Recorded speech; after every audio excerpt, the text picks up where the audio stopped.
Welcome into SEC Football and Beyond. I'm Neal McCready, Chris Landry with me as well. Today, it's Tuesday. What is today? October the 6th, 2020. We're more than 3/4 of the way through 2020, thank God. We'll review week 2 in the SEC. Arkansas gets a huge upset at Mississippi State, probably the big upset of the week. Georgia just absolutely destroys Auburn. Ole Miss gets its first win under Lane Kiffin, 42-41 in overtime there in Lexington. Alabama just mauls Texas A&M. We'll talk about all those games and more. Chris, first of all, hello. How are you? Neal, I am doing great. A lot to react to. Been filming it up, and interesting things you uncover when breaking down the tape. And it's getting fun. We're 2 weeks into the SEC play. Know a little bit more than week 1. We did discuss, didn't we, last week, overreaction. And oh my goodness, I know you said that's part of the fun, and yeah, I get it, but I find it comical how the reactions from one extreme to the other. And we think we do a pretty good job of kind of saying, hey, okay, listen, you learn this in scouting. It's eyeball scouting doesn't work. You got to really, a player, a team, a coach will grade itself over time. And it's, I know first impressions, but first impressions are not really what evaluation's all about from a football coaching and scouting standpoint. A lot to react to with some games this week. Yeah, we're going to talk about the games. I will tell you this. This weekend, we've always worried about COVID impacting a weekend, and obviously it still could. This weekend, the concern with the games is a storm out in the Gulf. Mm-hmm. Talking to my friend Reynolds Wolf of the Weather Channel. I'm going to get him on my podcast a little later today. He's on his way down to New Orleans. Whenever you talk to Weather Channel people and you say, where are you headed? Usually they're headed to the storm. And so a storm expected to hit, I think it's late Thursday into Friday along the Louisiana coast, as if they haven't had enough this year. And they're talking about major rain throughout the Southeast Friday night, all day Saturday, into Sunday. The SEC has already put out an announcement that, yeah, we're monitoring. We'll keep an eye on it. So I can tell you that the games this weekend, at least some of them, are absolutely in jeopardy as we get ready on Tuesday. They're talking about 4 to 6 inches of rain here in Oxford, for example. Alabama due in on Saturday afternoon, and I don't know what they would do there. It will be really interesting to kind of follow it, Chris, because they don't want to they don't want to not play a game if the game's playable, because there is this constant underlying concern about a COVID game happening. They built in 2 off weeks into the season thinking about COVID, probably not thinking about hurricane season in October, but it's 2020 and here we are. It is, and I got to tell you, embarrassingly, I haven't really been up to it. I've just been looking at so much film, and it has been the most beautiful weather. For those who don't know, I live in South Louisiana, in Baton Rouge specifically, and it has been a week of unbelievable beauty. It's weather like you would not believe. We never get this, Neal. You know this. Low humidity. Maybe it'll get. I think it got up to 81 a couple of days last week, but 81 that felt like 71. And then there's a storm coming, and I didn't even really know about it. And now I'm going to pay attention to it because it's close on us, and we kind of, when I get nose to the grindstone in football season. But it is certainly an issue. We always seem to have a little, because September and now into October, and hurricane season goes really into mid-November, end of November. It's that risk. So nothing we can do about it, but it is something that we certainly worry about, and certainly the flooding and everything. So how it's going to really affect things, and inside it's games at A&M, games at Georgia, games at Auburn, games in Oxford, where you live, games in Lexington, and of course Baton Rouge.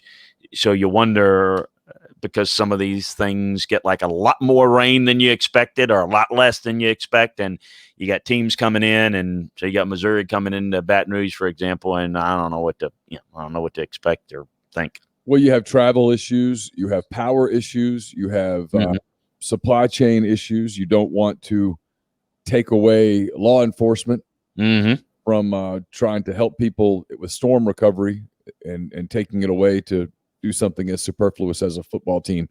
I can just tell you that as we tape this on Tuesday morning at 9:05, everything is on, but the SEC is on full alert for the weekend. I don't know if it's for all games, but I'm guessing a little bit here. Florida at Texas A&M probably has a degree of jeopardy. Arkansas at Auburn, that's probably okay. Alabama at Ole Miss has jeopardy for sure. Missouri at LSU, absolute jeopardy, depending on what the storm does, how powerful it is when it hits, how much rain it drops, how much damage is done. And quite frankly, a lot of those decisions might not be able to be made until late in the week. And sometimes that puts the league in a rough spot, because you want to make those decisions before teams travel. You don't want to get Missouri to Baton Rouge and then decide you're not going to play the game. You don't want to get Alabama to Oxford and then decide the game's not playable, and they've got to figure out a way back. So those are all things to watch as we look at it when we get together again on Friday. I think we'll have a much better idea of what that storm looks like. But all eyes in the SEC are on that today, I can assure you. All right, let's get into week number 2. A lot happened, as you mentioned. About to push the scores here on the stream and take you through those real quick. Florida is a 2-touchdown winner over South Carolina, 38-24.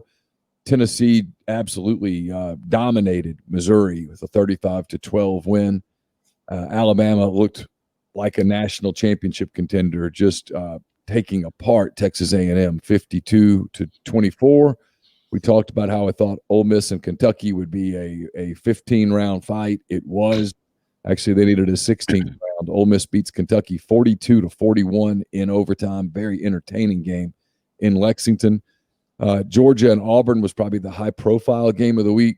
It did not live up to it. Auburn could not withstand Georgia's athleticism on either side of the ball. Georgia, a 3-touchdown winner, 27-6. We talked about it at the very beginning. The upset of the day, Arkansas snaps its 20-game SEC losing streak, goes to Starkville and wins 21-14. First win for Sam Pittman there in Fayetteville, the first SEC loss for Mike Leach at Mississippi State. And then LSU just pummeled Vanderbilt, kind of as we expected. LSU had a get-well game. Vanderbilt looked like Vanderbilt. LSU wins 41-7. So we'll just kind of take those in some chronological order as they happen, Chris. Florida jumped ahead of Carolina, kind of took the foot off the gas. Carolina, to its credit, played 4 quarters and made the final score look a little closer than it was. But the Gators, at least in the part of the game where the Gators were engaged, looked like a contender. Well, offensively, they're playing well, and there's no question about it. Kyle Trask is playing as good as any quarterback in the SEC, and that's saying something because Mac Jones is playing well. Matt Corral is playing well. Kyle has just really been outstanding. I talked about the mismatch factor with Pitts, and it was a big factor again. And I tell you, the thing that jumped out at me, and I mentioned him, is not just, it's a tribute to what Dan and his offensive staff does with trying to isolate guys in mismatch situations. So was really impressed with what they're doing formationally with Pitts, flexing them out, a lot of Y flex stuff, a lot of just, slot stuff, a lot of inline stuff. It's a where's Waldo? Where are you going to find him? And that's been very, very effective for him. And you're starting to see the other receivers stepping up. I mean, they've played well, but they're really starting to become bigger and bigger factors. South Carolina, I thought, had some success running the ball well early. It was not sustainable. I do think that Florida's defense has got some work to do, got some growing up to do, but I see some signs of it. I also think that playing complementary ball is an important part of it. Neal, I'm a big believer in this, and I don't care where you are And you can use, say, Alabama as an example in recent years. Who's been more dominant defensively, yet they've not been as dominant defensively the past couple of years. And the biggest reason is their offense is so high-paced that it affects the play of their defense. And Florida's going to have to look at that. I mean, it's great to score a lot of points. It's great to move it down the field, but then you're putting your defense on the field a lot more, and it just means that they're just like on skates the more and more they play. So I'm curious to see how this Florida team develops. They are for real. I was kind of grading things up and wrapping up the week, and if I would have say it, and we'll talk about Georgia in a second, I'd put Georgia and Florida as the contenders right now for the fourth spot nationally in terms of playoffs.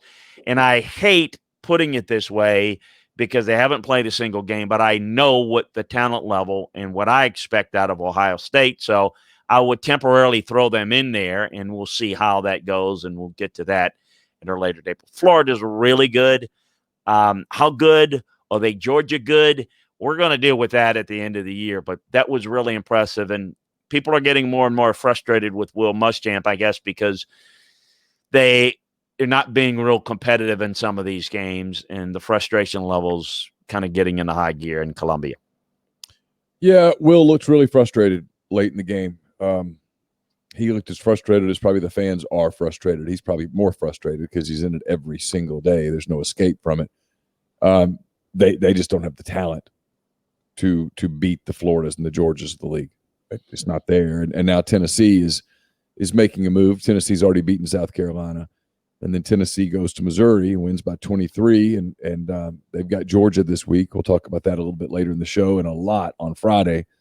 But through 2 games, Tennessee's taking care of business. They look really good. You know, they're doing what they're supposed to do. And I always laugh. We think about the overreaction. We go back to the beginning of last year. At this point, well, we're later than they were.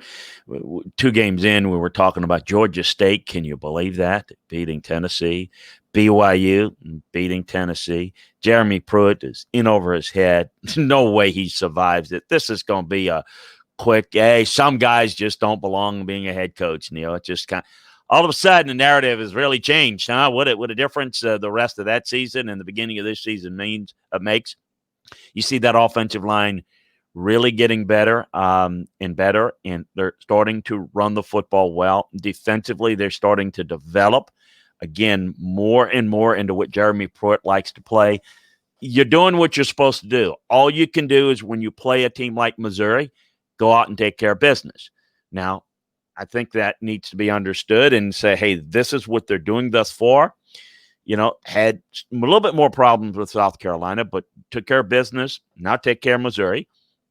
It does not mean I think that they're ready to compete and beat Georgia or Florida. That's, you know, well, we got one of them. We got an immediate discussion of them, and the other one later in the year. But I think progress is being made. And to me, you could look at, I can anyway, at this stage in grading the teams and say, you know what, the swing games, like Kentucky, who's not playing like they need to play, you know, A&M, Auburn, those are the games that are the swing games for Tennessee. I don't expect them to compete or beat with Georgia or Alabama or Florida.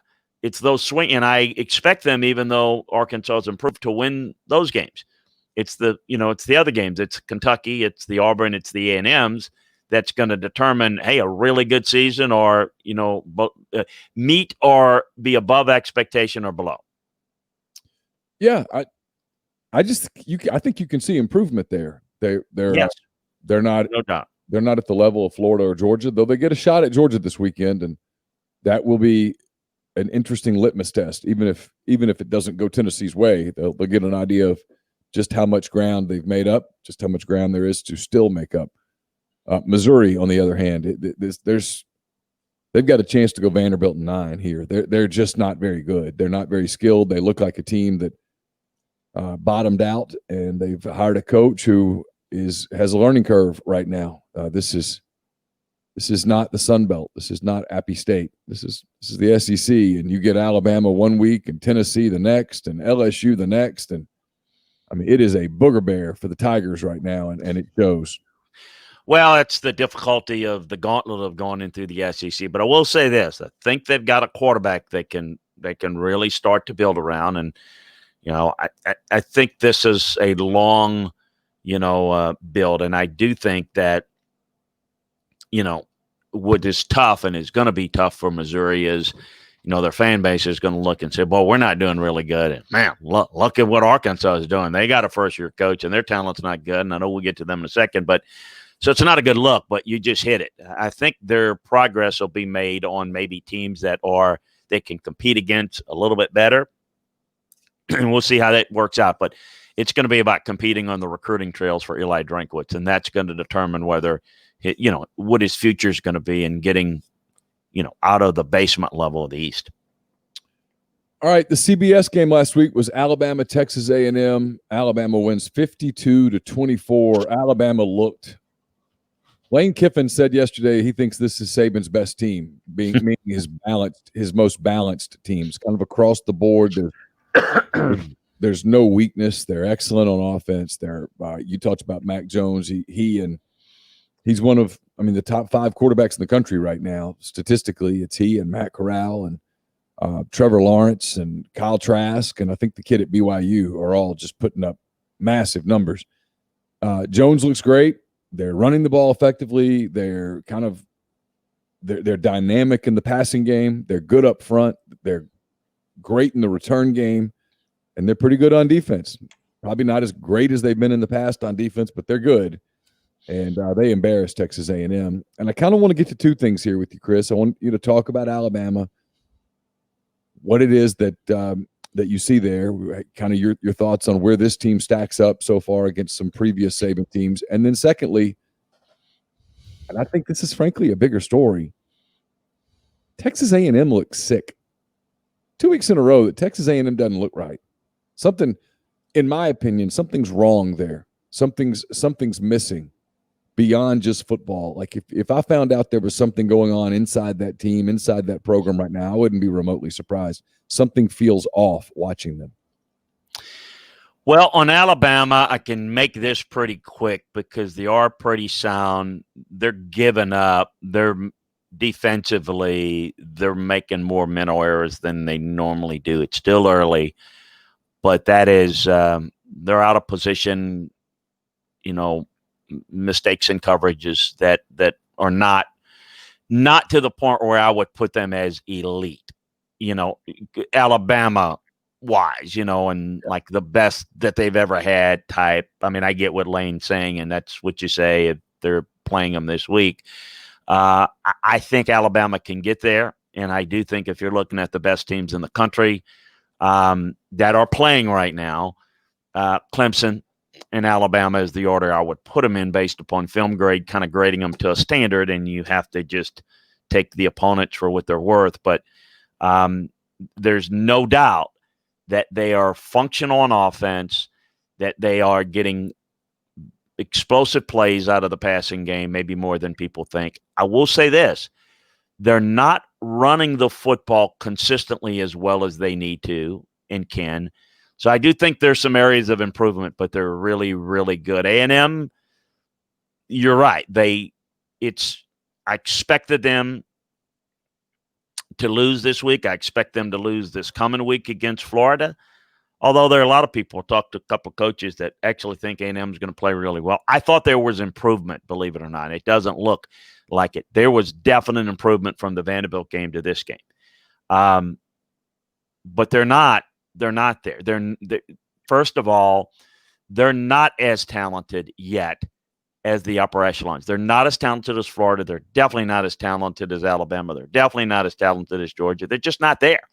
Now, I think they're getting there. I think they're recruiting it, but I think you're still dealing with some. Now, what's going on in there? There could be, and I don't know if it's just the normal stuff. They've had a lot of guys leave late. Now, well, a lot of people have had, but they've had more people leave than most of the SEC teams in terms of key people. Why is that? Opt out. I'm talking about in the COVID year. Why is that? Don't know. Any underlying problem? I don't know. I don't know of anything, but we shall see. I still say, and I know you mentioned this when we talked last week, that the expectation is that you pay a guy all that money, $7 million, you got to win championships. You can pay him all you want. Paying the money doesn't guarantee you anything other than you've got somebody that's been able to do it before. It doesn't guarantee you that he's going to do it again. And it sure as heck doesn't guarantee you that you're going to be able to do it in a conference where the competition is so strife. Now, I will say this, that we're getting to the point where if we get into next year and then we're getting to where you fall, how do they compare against Auburn? How do they compare against an LSU this year? I think competitiveness against Alabama counts. I think going on the road and beating Mississippi State's big.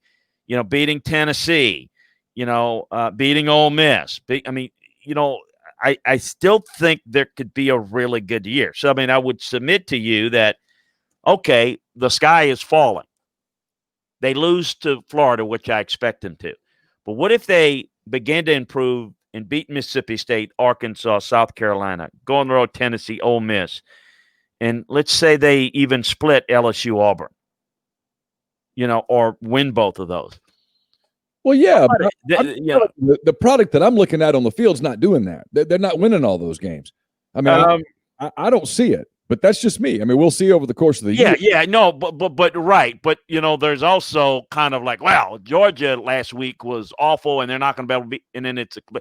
And then I see the same issues, but I saw improvement, and I don't know what I'm going to see in the next couple of weeks. So it could very well be true, but hey, let's kind of let it.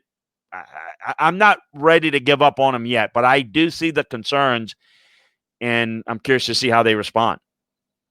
All right, Ole Miss and Kentucky, we thought it would be a really good game. It was 35-35 at the end of regulation. Kentucky scores, misses an extra point. Ole Miss gets it back, scores, makes an extra point. Rebels win 42-41. Kentucky falls to 0-2. Ole Miss goes to 1-1. Ole Miss having lost to Florida and now beaten Kentucky. The Rebels get Alabama this weekend, and then they get into a stretch of their season where I think they can make a little hay. But let's talk about this one. Ole Miss and Kentucky. Matt Corral was absolutely terrific. I think 24 of 29, 320 yards, 4 touchdowns. He was their leading rusher. For a kid who was labeled last year as inside his own program as a kid who can't make good decisions, all he did was make one good decision after another. He played a remarkably clean football game. Elijah Moore had a big game. Jonathan Mingo had a big game. Kenny Yeboah had a nice game. Ole Miss couldn't run the ball very effectively at all.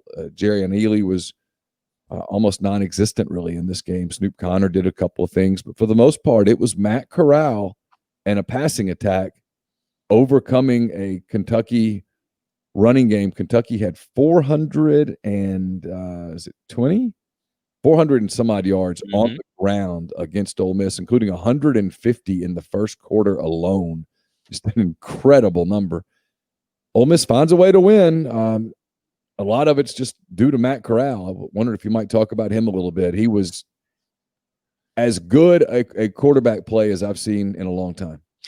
He's doing a really good job. Lane deserves a lot of credit. You talk about decision-making. Lane creates spacing and coverage, and he creates simplified reads, kind of an A-B read where it increases the chances of making quick reads and accurate reads because it's half-field reads. It's a high-low read, and it's very successful. And they've got weapons. The receivers are playing well. They're getting open, and they can spread you out, and they're going to be tough to handle for any defense in this league week in and week out. They are. They have a bad day. It's different, and certain defenses are going to be able to handle them, the upper echelon, but most of the people in this league are going to struggle with them.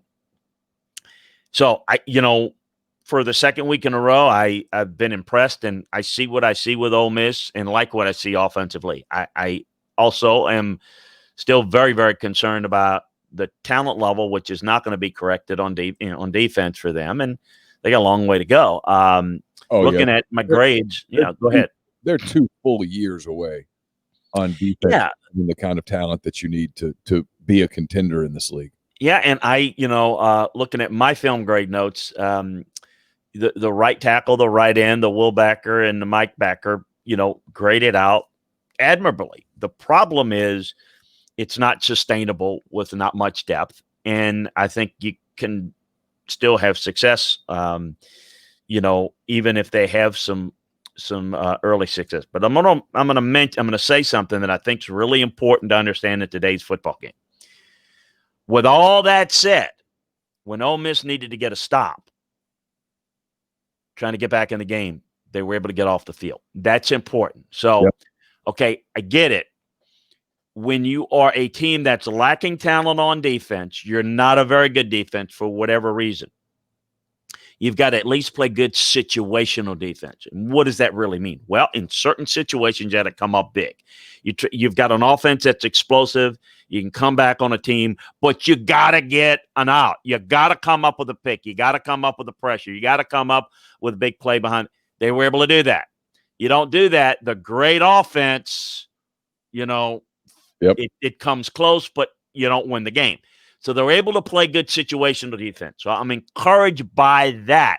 When they had to have it, okay, you may not be good enough, but when you had to have it, you did it. And that's huge.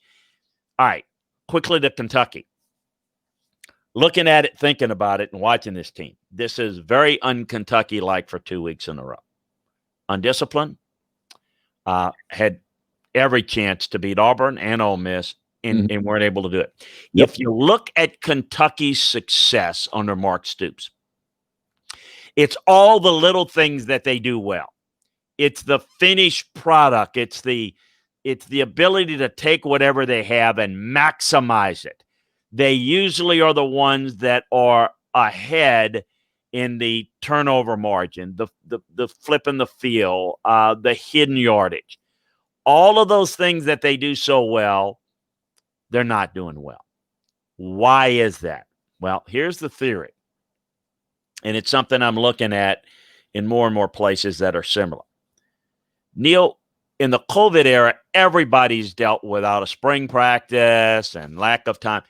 It's going to hurt a team that relies on all the little things to be sharp.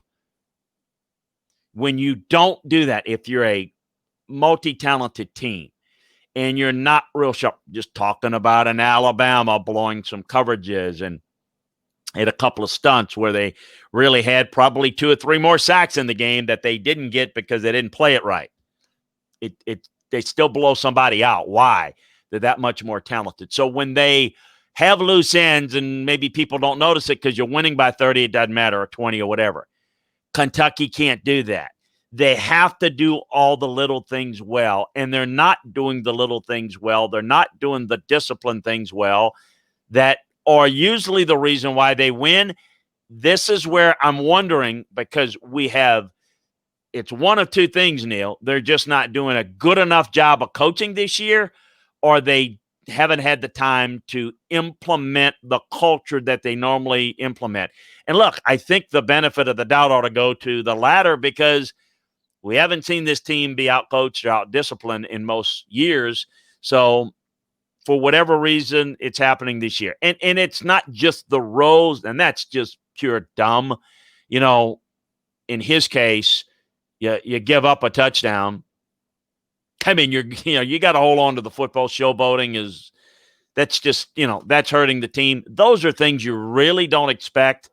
I don't expect it anywhere, but it happens. It doesn't happen with the Mark Stoops teams. It's happening this year, 2 weeks in a row. Here's one thing that's happening to teams. You mentioned Kentucky. You mentioned Missouri. In a normal year, those teams start off playing East Central, Kansas State Boys Club. Yep. And so you get a win, and you get a lot of these problems that you typically have early in a season. Stupid stuff doesn't haunt you. You get it on film, it becomes a coachable moment, and by the time you play an Ole Miss or an Auburn, you've gotten a lot of that stuff out of your system. This year, you don't have that luxury because it's just here. We're starting straight in the fire, and we're just going to throw more logs on. And so it just gets hotter and hotter and hotter. And you see Kentucky melt down a little bit. They melted down a little bit against Auburn. They melted down a little bit against Ole Miss. And in both of those games, Auburn was kind of more disciplined. Yep. And Saturday, Ole Miss, the one thing give Kiffin credit now, a ton of it. Everybody talks about Lane Kiffin, this crazy guy and all this stuff. Here's what you see from his team. 2 weeks in a row. 1 week, they didn't have enough talent to overcome it. Kentucky gets them down 2 scores, and it's getting ready to turn into a blowout, and Ole Miss scores. And then at Kentucky, and Ole Miss doesn't get enough credit for this. I've not heard enough people talk about it. We'll get off of it in a minute because there's other games, including Georgia and Auburn, that I want to get to real quick. Arkansas, Mississippi State. Ole Miss gets a touchdown called back. Snoop Connor, Ole Miss thought he scored. The official on the field said he scored. They went to replay. They said he didn't score. And ultimately, Ole Miss doesn't get points there. Instead of getting all worked up and losing it, they got to stop, got the ball back, scored, negated it in like 3 minutes.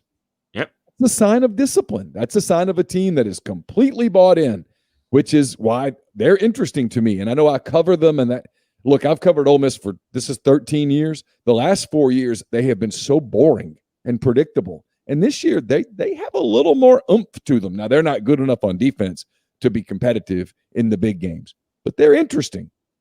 And against Kentucky, they kind of wanted it more, and it showed a little bit late. So that's something to kind of follow. It's a problem for Kentucky. They don't have that MAC game to get well. It's just boom, here comes Mississippi State. You got to play them now. And I mean, and then after that, you still got Tennessee and all. It just goes on and on and on. And this is a real challenge for coaches this year because it's so different. All right, let's talk about Georgia and Auburn. To your credit, you said, hey, be careful with overreaction on Georgia's performance in Fayetteville. They're all right, and they pummeled Auburn on Saturday. The final was 27-6. Forget the scoreboard for a minute. It was one of those games that could have taken the scoreboard away, and you knew who was winning. They were dominant defensively. This is a dominant defense. It's early, but there's just enough there to say I've not seen a defense that's as good as Georgia's in the country yet, and we shall see. Long season, I know.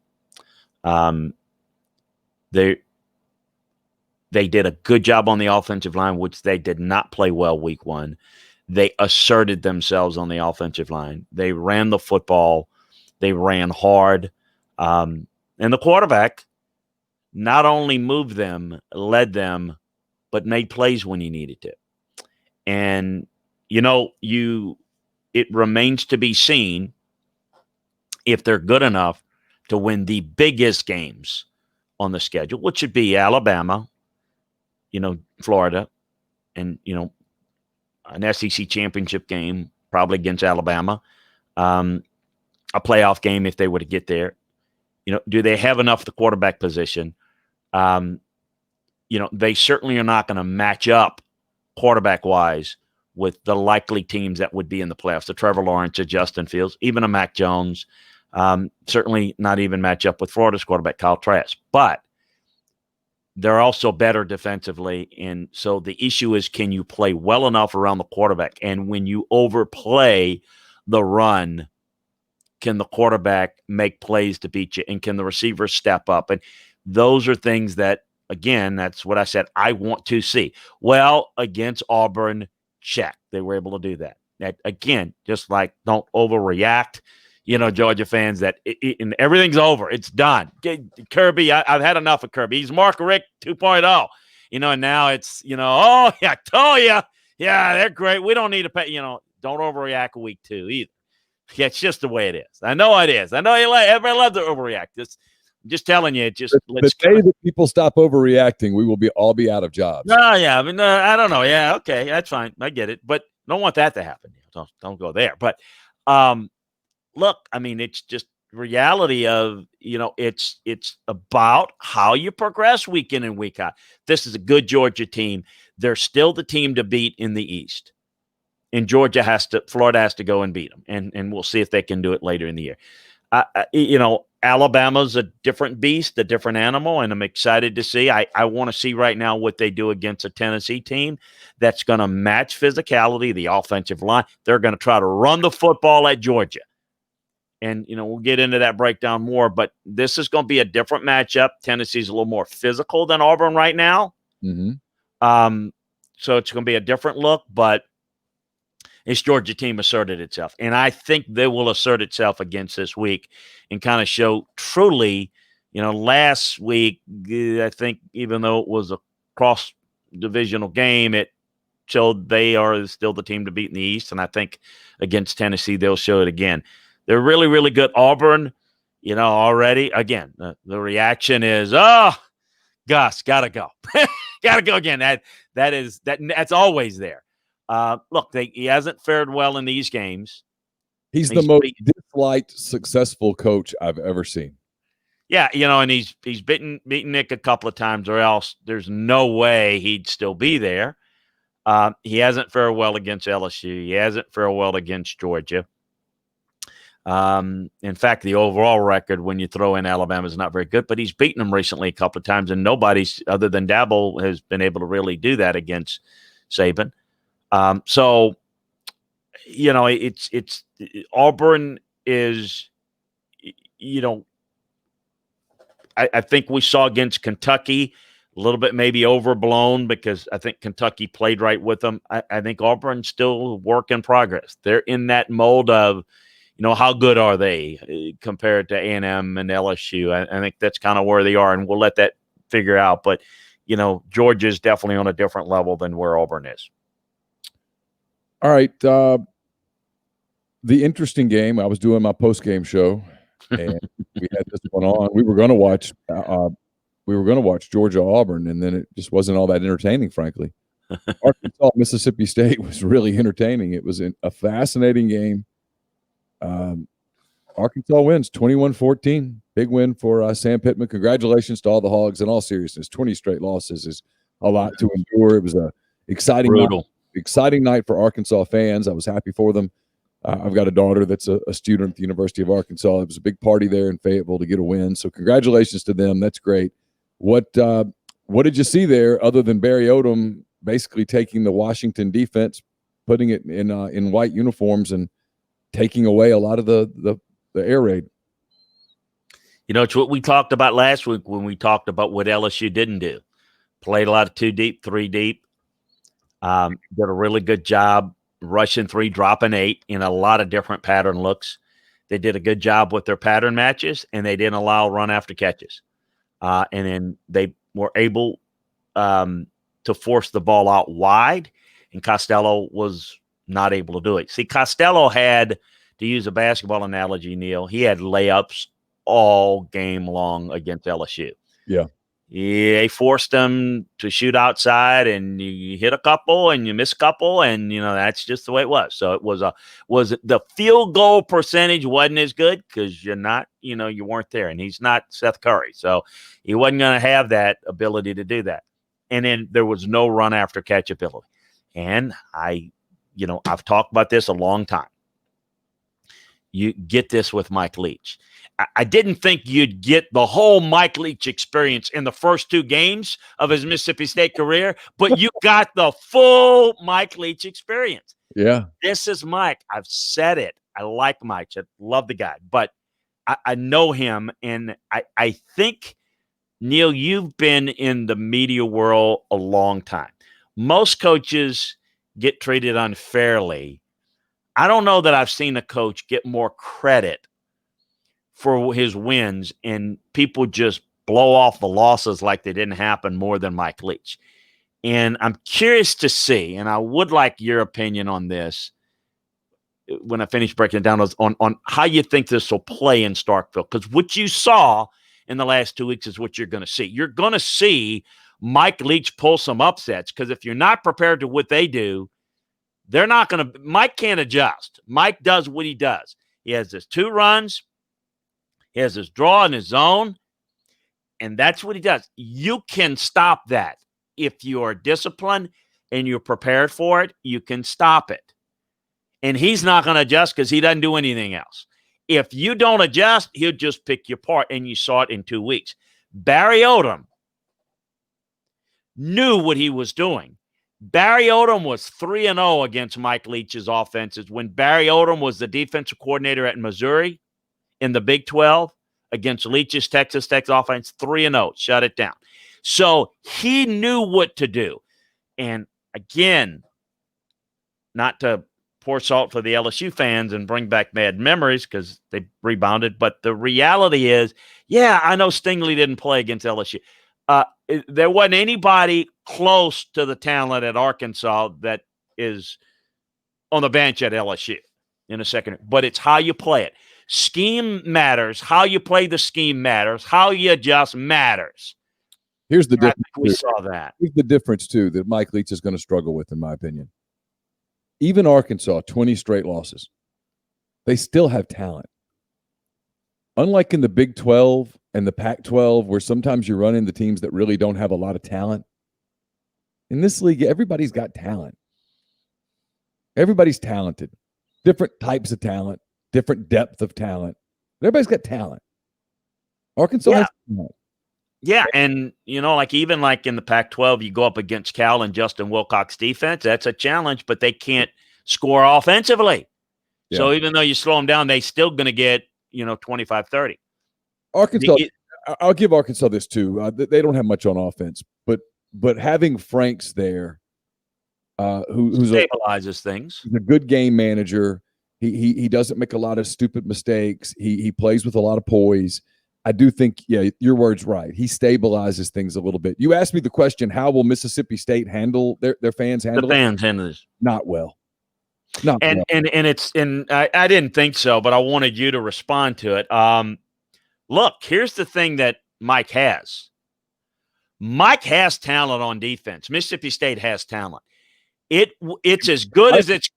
He might have more talent now than he's ever going to have. Yes, it's as good as it. Of Kiffin, see, it's why, and I do this, and people go, "Oh, you're an Ole Miss guy." It's not that. I'm just looking at it. Yeah, well, I'm not an Ole Miss guy. I'm not a Mississippi State guy. I'm not even an LSU guy, as LSU fans will tell you. I'm not a fan. The reality is, you're right. Kiffin will have a cutting edge on offense and a cutting edge on recruiting. He's got to recruit big boys on defense if he's going to play big boy football. That's the variable. With Mike, what I'm saying, and I think what Neal is saying, I don't speak for him, is, look, Mississippi State has some talent. That will get progressively worse over the years because Mike's not a good recruiter, and he's not going to recruit well on defense. And, he's also going to be able to find certain guys to come in and play on offense. People will say, Neal, oh, but Chris, he will recruit better players at Mississippi State than he did at Texas Tech and at Washington State. Yes, he will.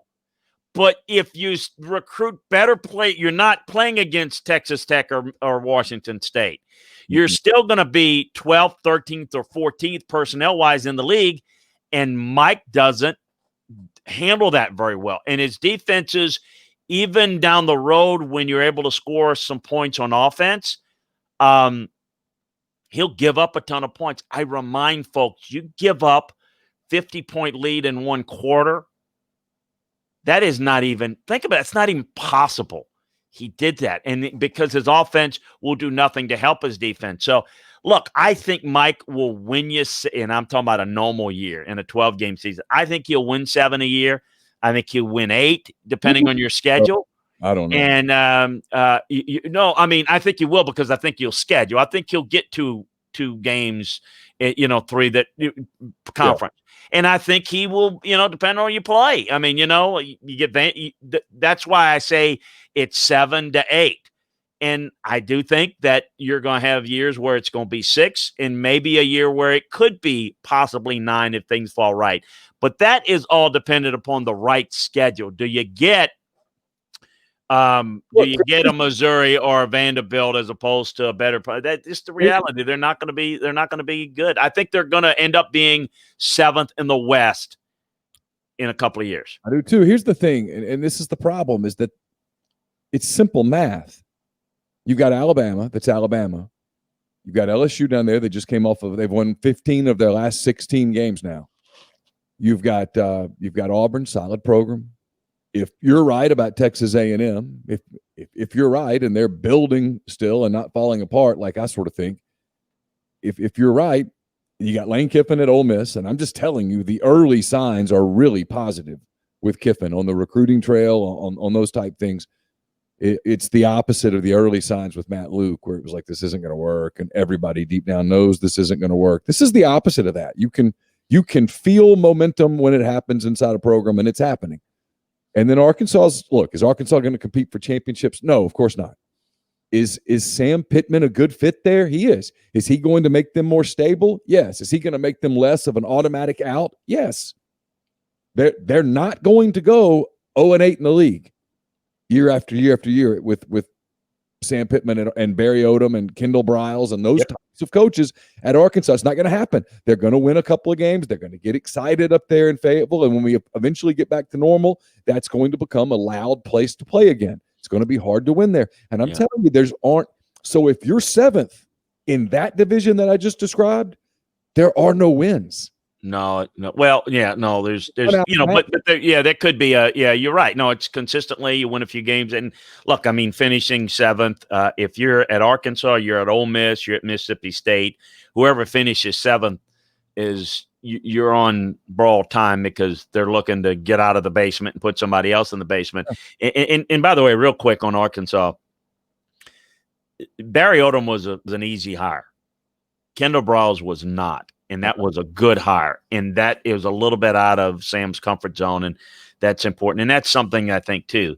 Staff hires and recruiting is not Mike's strength. And look, I'm not trying to be negative, but what I saw, and look, I didn't predict it. I thought, no, they'll take care of Arkansas, but you're going to watch and see Mike's offense is going to get their comeuppance. They got it against Arkansas. So, I mean, enough said there.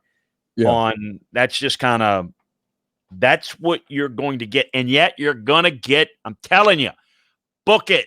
They're gonna get somebody else like they got LSU, not Alabama, but they're gonna get somebody. I mean, it could be Auburn, it could be A&M. I mean, they're gonna get somebody that is perceived better, than they are. But they're going to also get out coached too.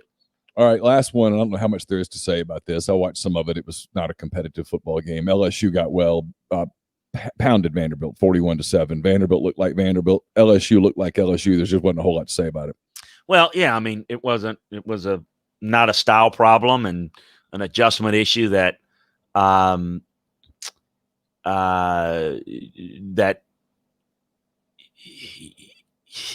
dealing the whole situation with the whole offense and Mike Leach and the dealing with that, they just came out and ran the football. Yeah. They got good pressure. They mauled Vanderbilt, and it was a lot better situation for them, and they kind of imposed their will. Miles Brennan was more comfortable, was able to run the football. Yeah, simple as that. It looked like LSU versus Vanderbilt is what it looked like. Yeah, good way to put it.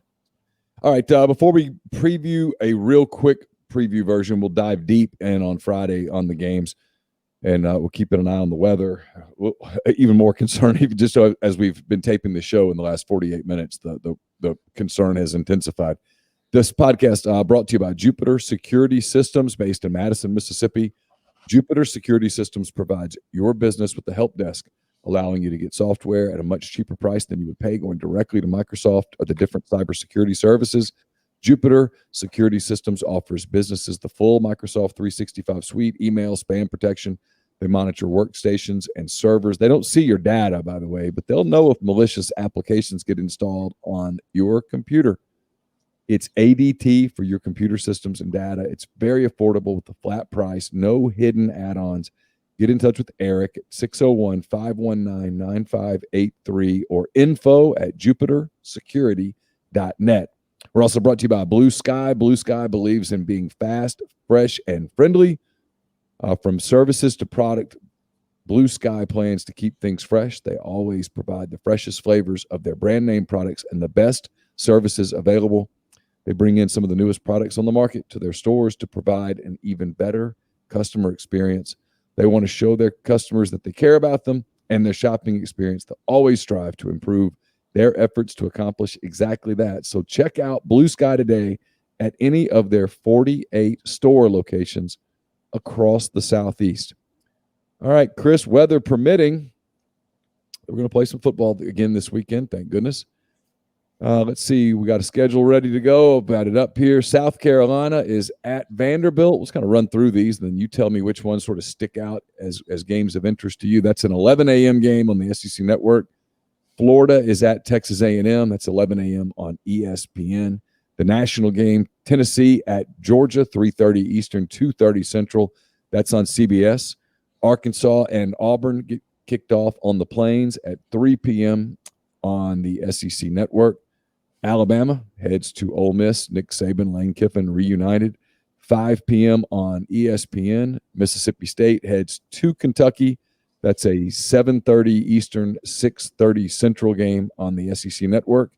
And then the nightcap is Missouri at LSU, 8 p.m. on ESPN. I can tell you real quick, Chris, good friend of mine covers Missouri for the SEC, and he is hearing what I am hearing, which is the SEC is talking about moving that game from Baton Rouge to Columbia, Missouri. I was going to mention that earlier. That makes all the sense in the world to do that because it just gets it out of the way and it gets LSU out of town and it preserves the game. It makes all the sense in the world to do that. In today's year, this year, it makes all the sense. They should do it.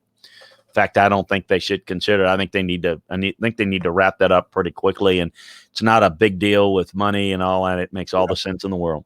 Yeah, it makes a ton of sense. And you don't want to lose a game for reasons beyond COVID in case COVID pops up later and you have to move a game because of COVID. So if you can play the game, and I doubt if LSU cares at this point, you'd rather go ahead and go to Columbia and get the game in than either play it in a monsoon there in Baton Rouge where you're endangering people, or run the risk of not being able to play or having to push it back to Monday, and then you're hoping that there's no power outages. And you know how it is. You live down there. When you live down near the Gulf, like I did for 12 years, you know that it's not always just the storm, it's the aftermath of the storms. Power lines are down and people are trying to get all that stuff done. They don't want to fool with the football game in that condition. So something to watch. All right, beyond the storm part of it, we've got about 8 minutes left. Those games that stick out to me, Florida at Texas A&M, huge opportunity for A&M to prove people like Neal McCready wrong. Tennessee and Georgia, obviously a real interesting game, a litmus test, like I mentioned, for Tennessee. I expect Auburn to handle Arkansas, but if they don't, that's a sign possibly of some trouble on the Plains, or a sign that Arkansas is really making some strides there. It's a Chad Morris Bowl. His coaching against his former team. Gus always coaches well against Arkansas. Mississippi State at LSU feels like a big game for both teams. I don't know how much interest there is in that game, but I can tell you that both of those teams want that game and need that game badly.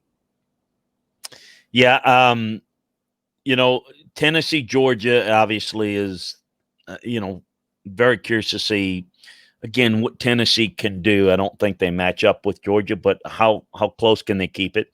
I don't think A&M matches up with Florida, but again, I want to see kind of where they are in that matchup. So those are intriguing. I am interested in seeing what progress Arkansas can and what they're able to build off of, perhaps against Auburn. I kind of agree with you though, and obviously, Alabama's Alabama, and I'm not curious, obviously, Lane and Nick and kind of how that'll look. And but I agree with you. From a competitive standpoint, there may not be a game going in that I think is more competitive than Mississippi State, Kentucky. I just think it's a must-win for Kentucky. Mississippi State's off of a loss.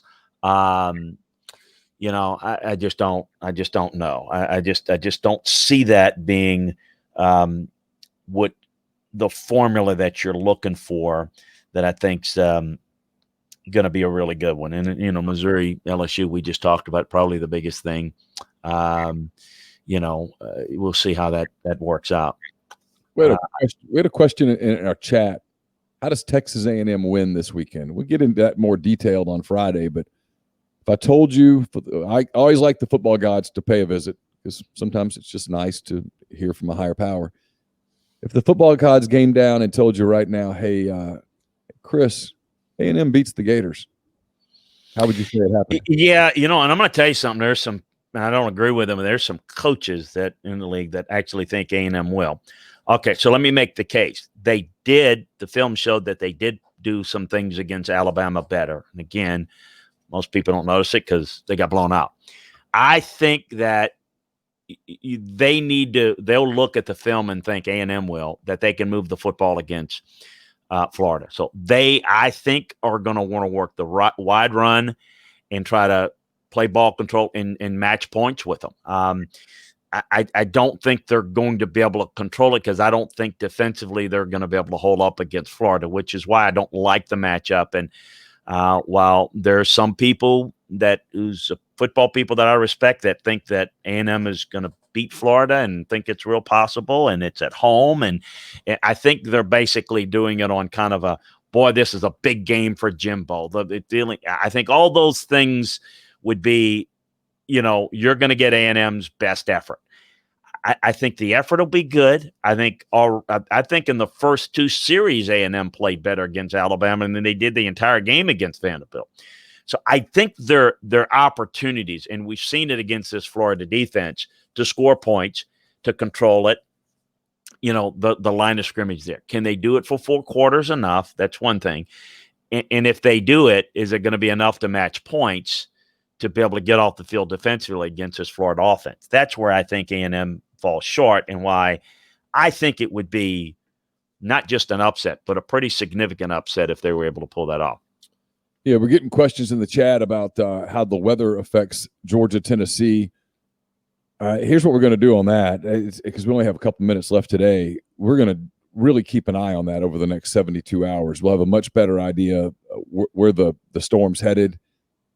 Sometimes these things don't turn to the east at the end the way that is anticipated right now. They stay west, they slam into Texas, and the eastern portion of the southeast isn't impacted at all. And sometimes these things hook harder to the right, and instead of hitting Louisiana, they hit Mississippi, Alabama, and then all of a sudden, Auburn and Athens and places like that right now aren't even really thinking about it. They get hammered. So it's too early to say, but it will absolutely be one of the things we'll talk about on Friday when we get together. Is some of these teams, like you look at Ole Miss, for example, Alabama, even teams that really like to put the ball in the air. How much does a wet track impact them? How much does a sloppy field impact them? Those kinds of things. We'll get into that, as you said, on Friday, but here's a little tip. The biggest weather factor in any football game is wind. That's the biggest thing. Wind screws you up more than anything. Yeah. Wet ball's big, but the wind's the biggest factor. So we'll have to kind of, as Neal said, we need to kind of see where it is.